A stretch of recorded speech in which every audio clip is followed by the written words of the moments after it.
Hi guys, I want to take a few minutes to talk to you a little bit about the national tournament that we have coming up this weekend. For those of you guys who haven't been to tournament before, I'm going to just briefly talk about the details of the forms portion of the tournament and what to expect on the day of. More information can be found on this sheet right here. We have these at the front desk of both locations, and then it's also going to be accessible through an email that I will be sending out as well.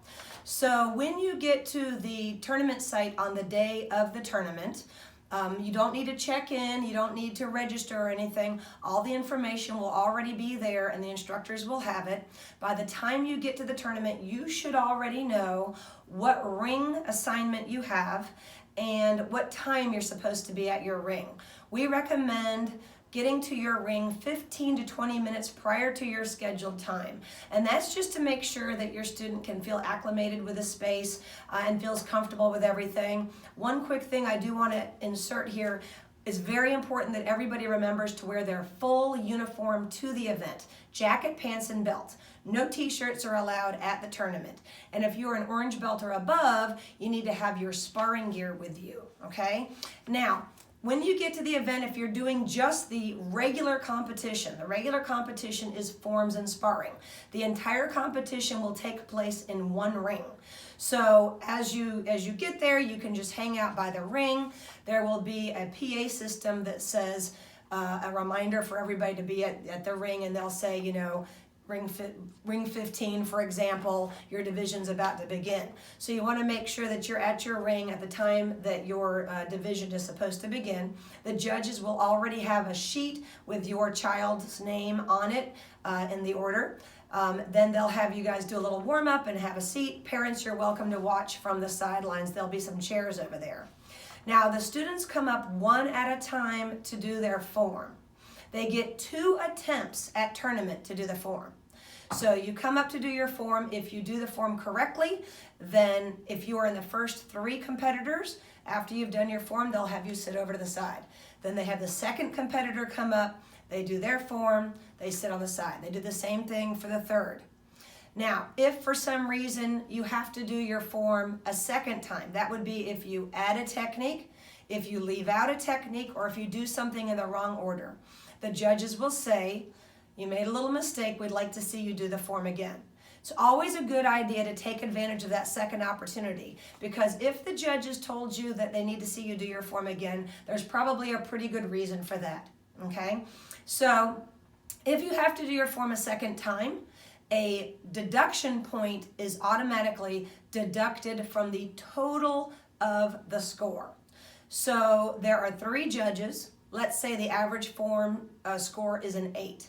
So if you have 3 judges giving a student an 8, they've had to do their form a second time. Instead of it being a 24, it's now a 23.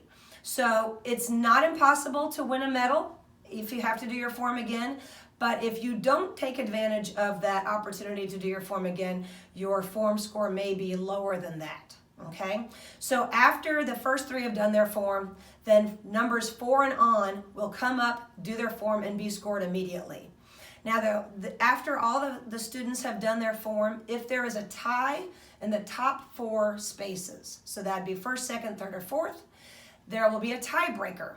Now, the tiebreaker is just to determine which person wins that tie. And the scores may be a little bit higher. So if your child got an 8, on their regular form score, and then when they came back to do it again with a tiebreaker, they got a 9. That doesn't mean that their form score is suddenly higher. That just means for that particular tiebreaker, they probably won, okay? So don't let that throw you off. Once all the ties have been determined, then they will go into the sparring portion of the tournament. We talked a little bit more about that last week, how the brackets work. Just as a quick reminder, that is a double elimination. It's a modified double elimination.